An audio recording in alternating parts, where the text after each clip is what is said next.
சபரிமலை பயணம் தானப்பா சாமி வழி துணையா வந்து சேரப்பா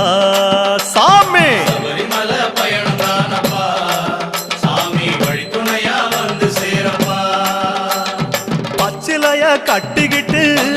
ஐயப்பா மேளத்தாளம் கூட்டிக்கிட்டு ஐயப்பா சிந்தகத்தம் ஆடிக்கிட்டு ஐயப்பா சாஸ்தா உன வணங்கி புட்டு ஐயப்பா காந்தமல ஜோதியானவா எங்க காவலாக வந்து சேரப்பா ஐயப்பா காந்தமல ஜோதியானவா எங்க காவலாக வந்து சேரப்பா சன்னதியில் கட்டுங்கட்டி ஐயப்பா சபரிமலை காடு தேடி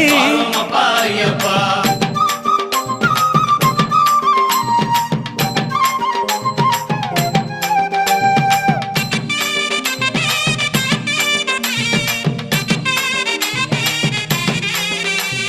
பெருவழிதான் திறந்திருக்க குருசாமி முன்னடத்த